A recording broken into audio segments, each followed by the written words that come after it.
Заеднички листи на БЕС, Алтернатива и новата партија на Изет Меджити на следните избори е веќе наполу договорена работа, потврди денеска Билал Касами. До вчерашните лути противници ќе ги закопаат војните секири и ќе се обединат против ДУИ, доколку победат заеднички ќе партиципираат и во евентуалната нова влада. Останува да се допрецизира договорот со партијата во најава, а повикуваат и други да им се приклучат.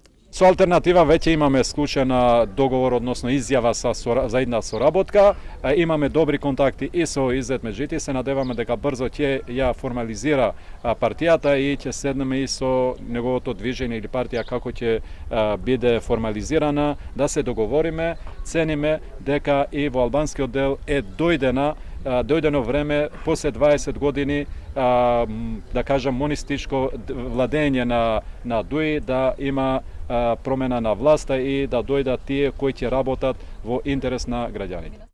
Партијата на поранешниот подпредседател и пратеник на ДУИ Изет Меджити најверојатно ќе се вика Демократско движење. Произлегува од така наречената огнена група која во меѓувреме ја напуштија двајца од клучните актери. Поранешниот министер Муса Џафери и градоначалникот на Сарај Блерин Беџети ќе биде промовирана на 13 август на денот на потпишувањето на Охридскиот договор. Меджити и Коџаџику се уште не ја информирале официјално партијата дека повеќе не се дел од нивната пратеничка група. Координаторот Арбар Адеми во телевизиско интервју изјави дека формално уште имаат 15 пратеници. Од ДУИ тврдат и дека не се плашат од новата партија, но сепак и тие размислуваат за заеднички настап на избори со сите владеачки партии под така наречен фронт за Европа. За оваа идеја засега е резервиран Таравари од Алијанса за албанците кој е за самостоен настап.